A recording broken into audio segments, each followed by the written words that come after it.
you in Nigeria, and how much a liter do you get fuel?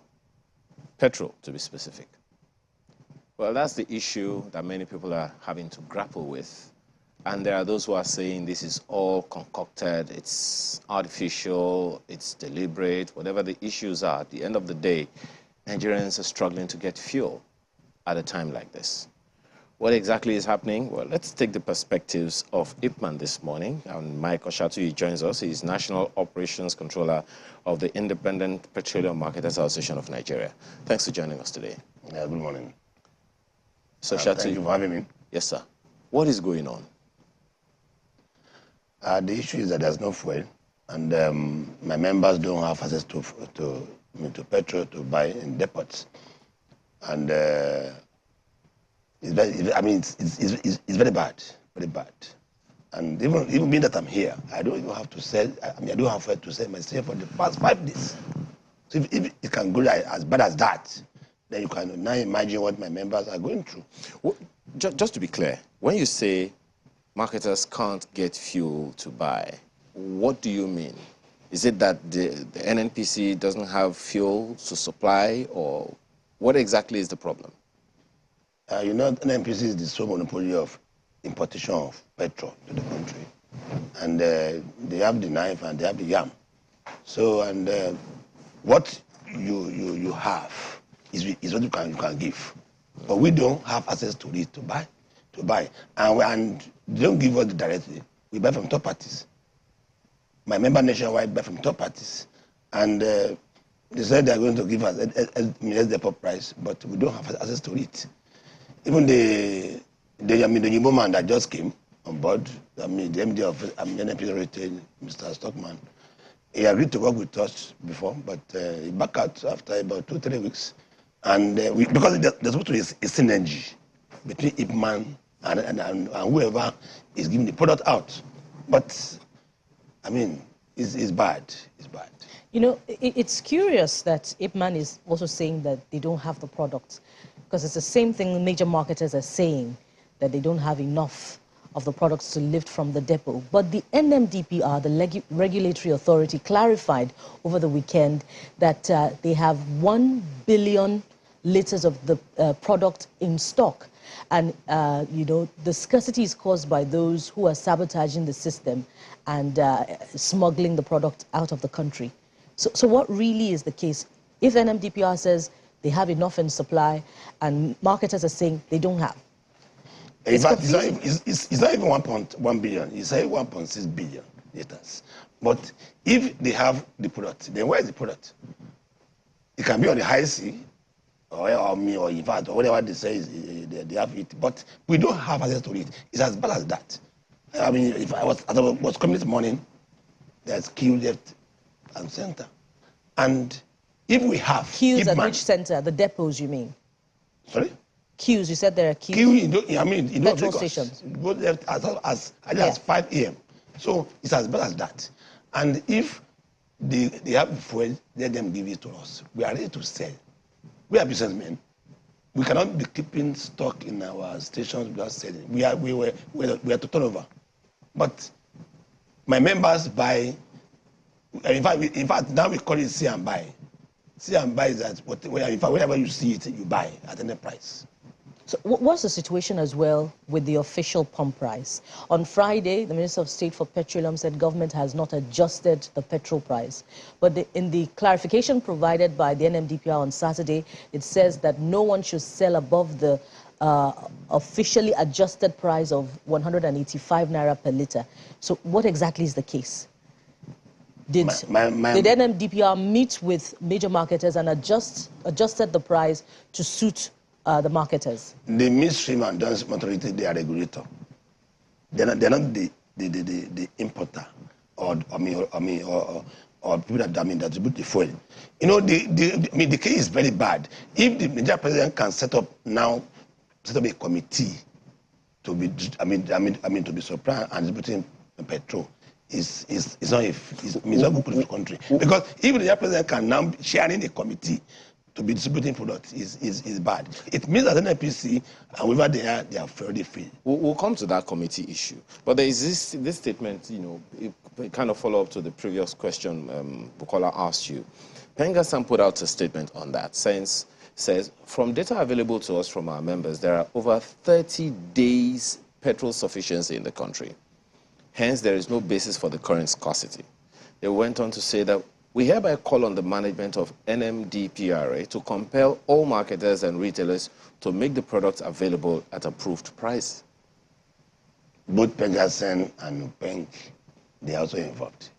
Because even my members in the depot, they pay as high as 300 per litre. 300 naira. I mean 300 per litre for union dues. Is that one that money we paid is in terms? Sorry, just to be clear, 3 naira or 300 naira? 3 naira. 3 naira per litre. Per litre as union dues. So where do you put it, that one? So there's problem in the system unless we all come together and discuss of this, because there's rent, there's arbitrage in the whole system from beginning to the end, and people abuse the system. Yes, you mentioned about. Are you saying that these charges are illegal? Yes, they're illegal. You can't go. They will hold your truck. That you cannot move your truck unless you pay this money. You pay a spot. So where do we put that? That charge. That charge. So just to be clear, this is, you say this, which associations are these? Nupeng. Only Nupeng or Nupeng? Nupeng. I'm saying it. Okay. They can come here and debunk my statement. Okay. Just to be clear, did you confirm that there was an official adjustment of the price to 185 naira per litre? Yes, that's true. But you see, my members now, they get so many prices based on the region. Like Lagos, they give us at 173. But we don't even have it to, in fact, we don't even have access to the product.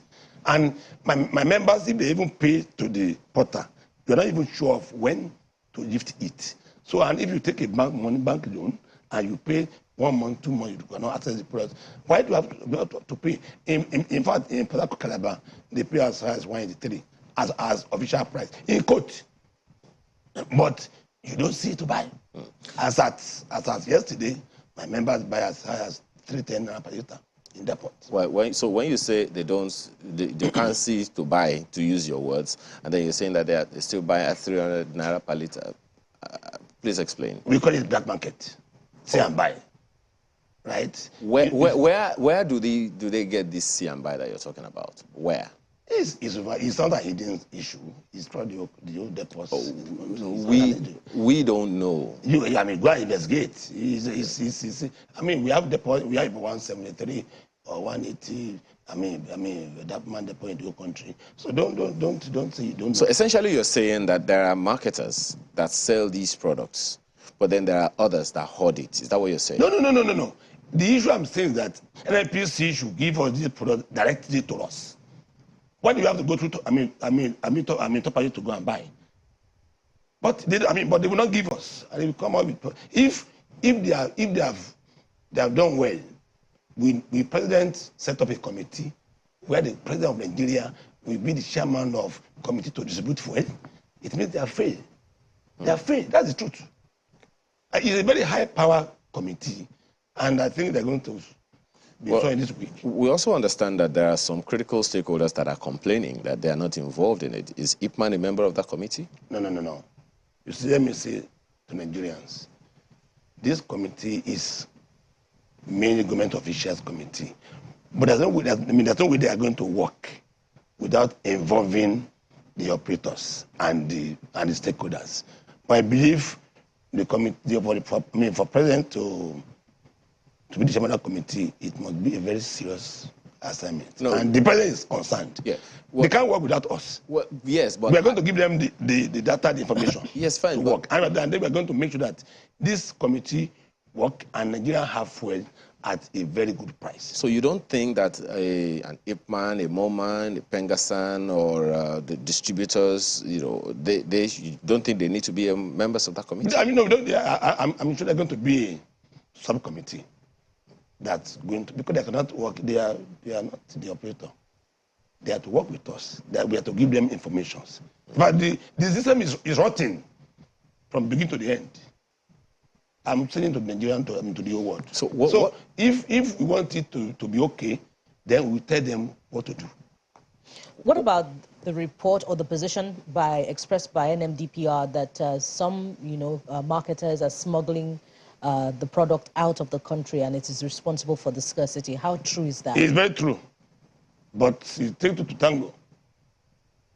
That's why I said the system is rotten, because we have so many agencies in the border.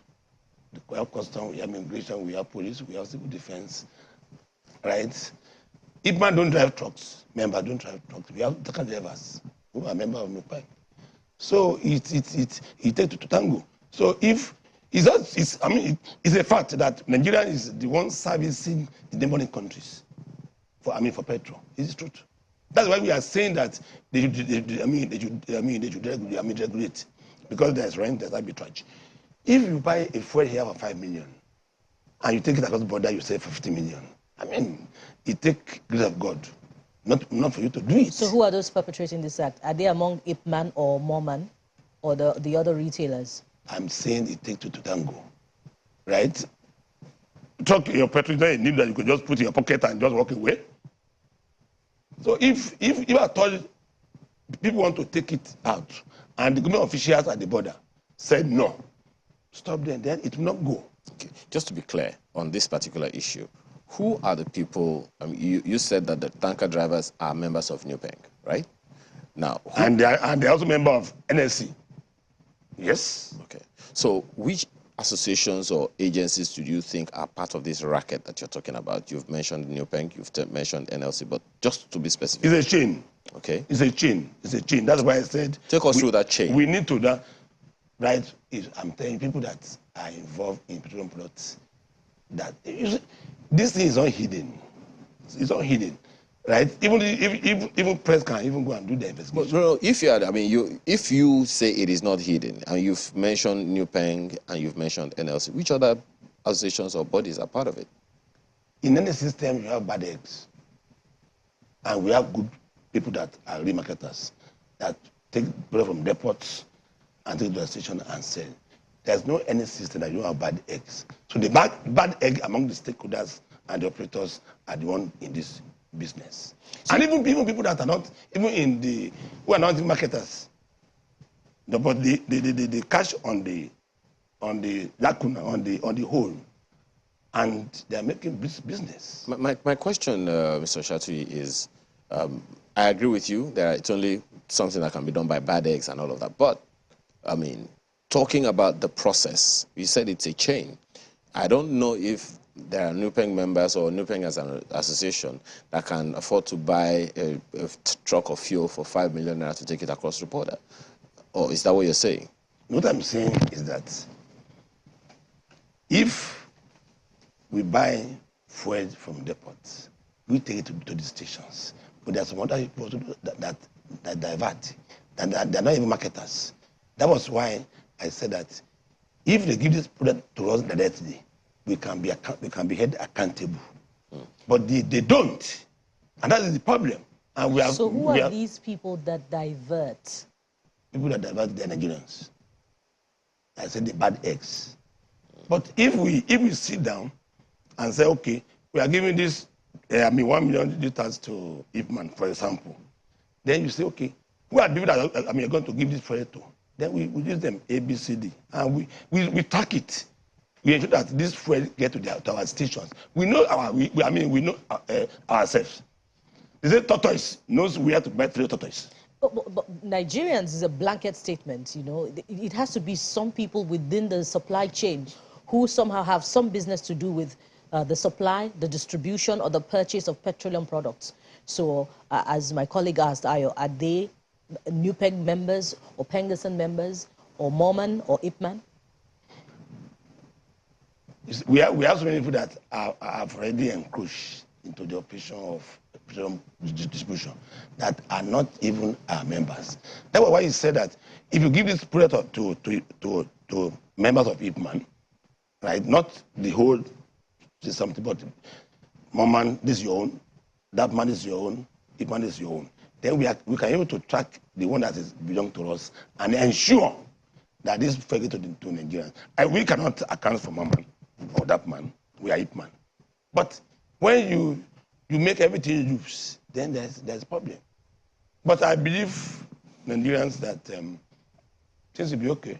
Well, clearly you don't want to give us names or names of any association, but you have already mentioned one or two. Now, you also mentioned the fact that there are people at the borders, you know, officials of government at the borders, who are supposed to do due diligence by ensuring that these trucks don't go out. Since you say it is not hidden and these things are definitely encroaching on national security and all of that, is there any comment or statement that IPMAN as a body has put to the authorities to say, look, this is happening, we need to put a stop to it?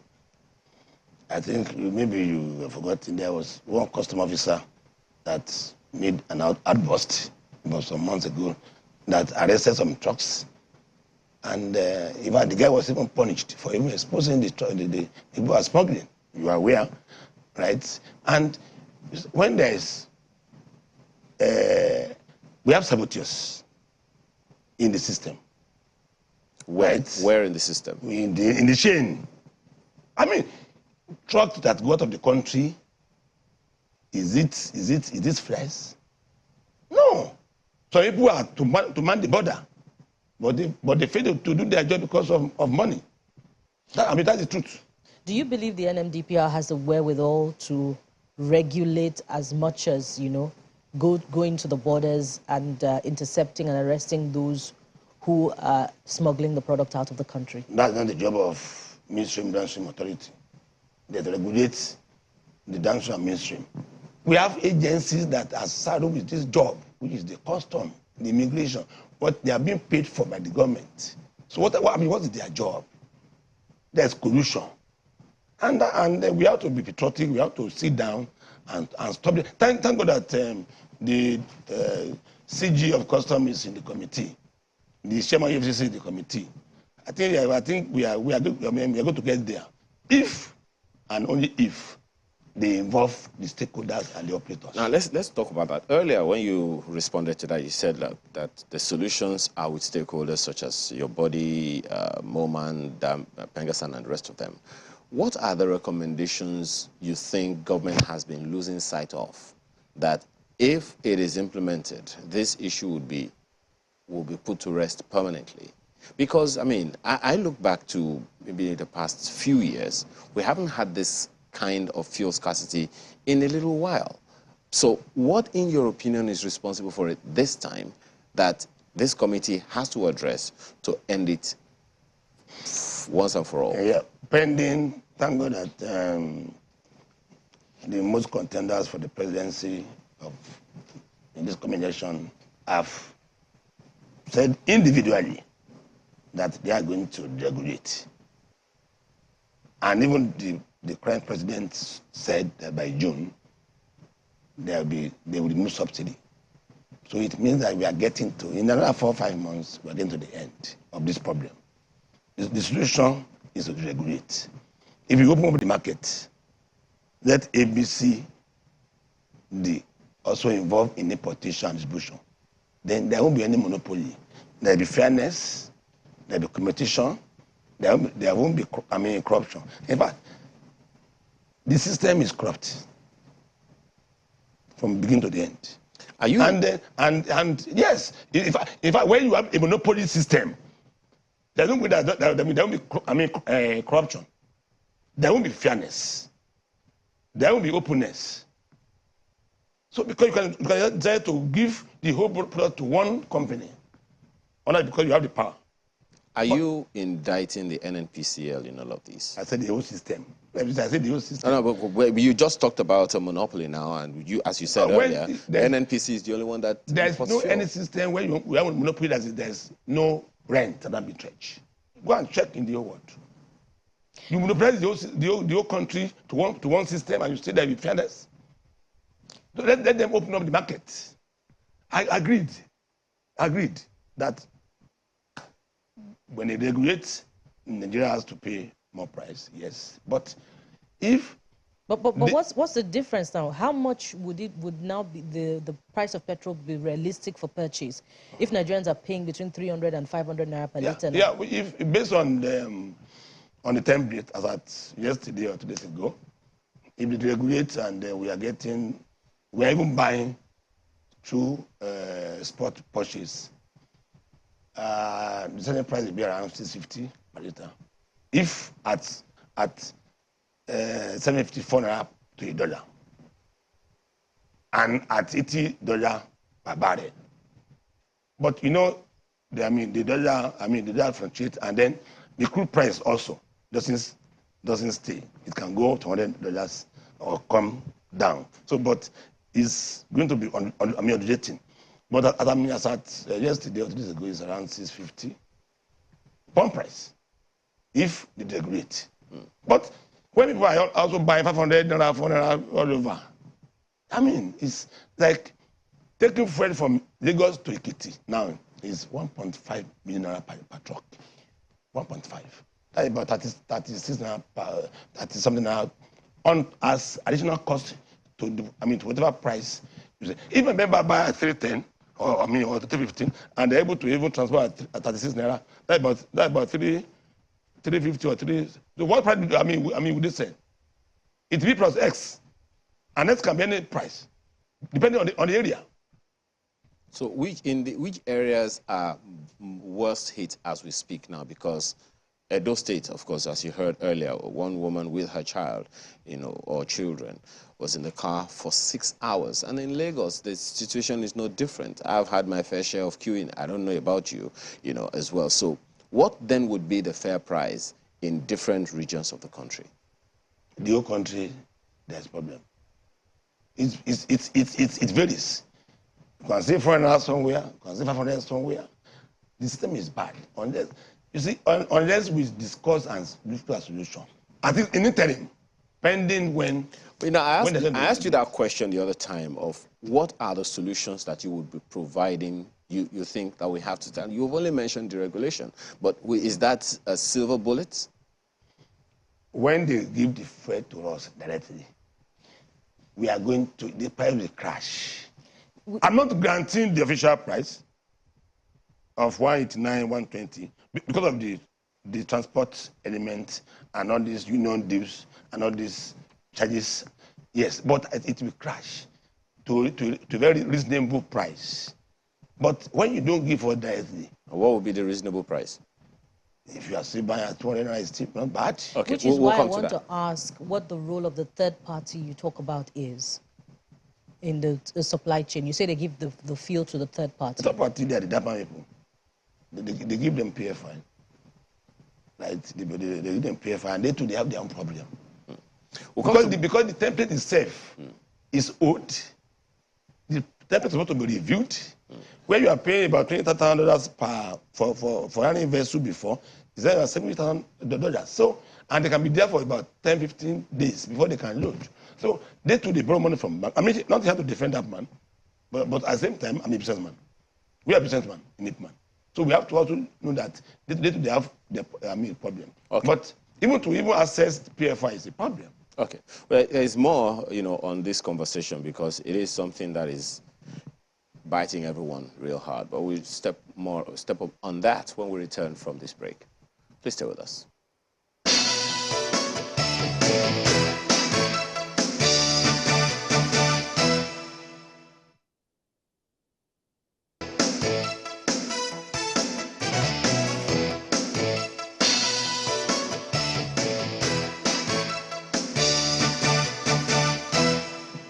Thank you for staying with us. Well, Mr. Oshatu is still here. He is the National Operations Controller for IPMAN. Again, Mr. Oshatu, thanks for joining us. Thank you. Well, you wanted to give us some recommendations that this committee should consider. What are the issues that they're going to address?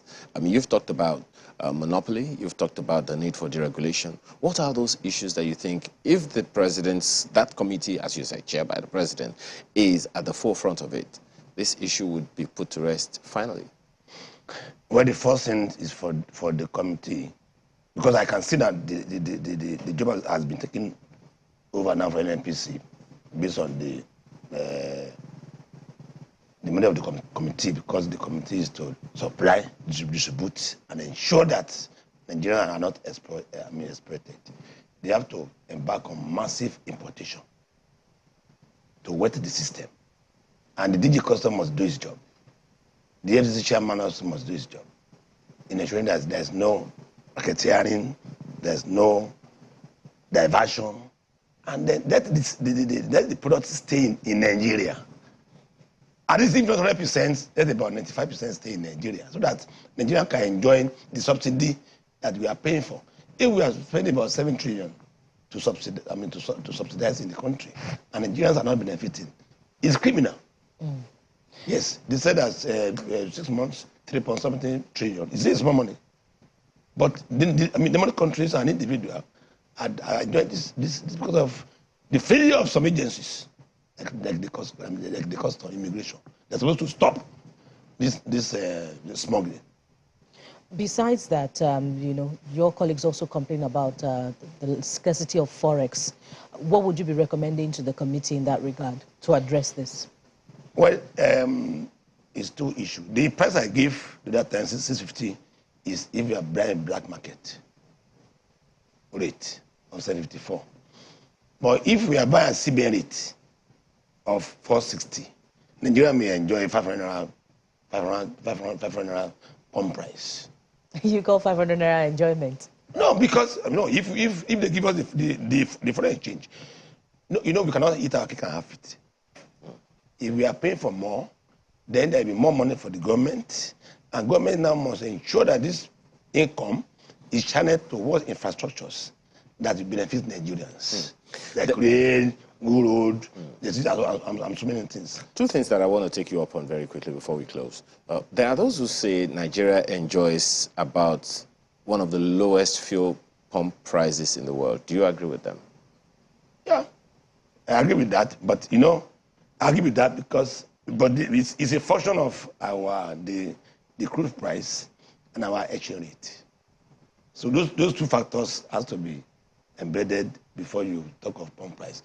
Pump price can go to 800 naira per litre if, and only if, the crude goes to about 110, 120 barrel per barrel. So if it goes up, then we have no choice. Okay. To pay more? Yes, if we agree it, yes. But when it now comes down, we also have to. You can even buy as low as 2. But that's the point. In South Africa, they just enjoyed a reduction, even though marginally, in the price of petrol. And South Africa buys crude oil from Nigeria and other countries that produce crude oil. So if South Africa is enjoying a reduction, why is Nigeria paying more for petrol? It depends on the exchange rate. It depends on the value of our naira to dollar. Okay. So if now we are buying 754 naira now, if it now go to 800, 850, 900 that it was last year, October, November, then you expect an increase in price. Okay, quick one. The president is the one chairing this committee, just as you said. Yeah. Do you see a role for state governments in this chain? Because, as you said, it's a monopoly. It's all federal government. Do you see a role that state governments can play in this entire chain to, simmer down this whole challenge? The state governments are represented by the committee, by the 14-man committee, so they have no any role. The DG Custom represent the whole 36. The chairman FCC represent the whole state, and the people that are in the committee, I think they have. I'm not talking about the committee. I'm talking about the entire chain. No, it's not about, about the state. Yeah. The state have no any role in this time than to also support the government in whichever way they can support, right, in ensuring that the Nigerians don't suffer in this war. I call it war because it has become war. So when people are staying about a whole day in the station, it's not reasonable. Most certainly. It's abnormal. Yeah, something very, very concerning. We can only wait and hope that bodies such as yourself and everyone else in the chain will help Nigerians live a better life, because the year is just young. Yeah, just to add that the NMDPR too also needs to clarify if it has 1.6 billion liters of petroleum products, and MOMAN and IPMAN are saying that they don't have the product in supply. So we need to know exactly what is happening. Absolutely. Mr. Michael Shatui is National Operations Controller, IPMAN, joins us here in Lagos. Thank you so much for your time today. Thank you for having me. Okay. There's more after this break. Please stay with us.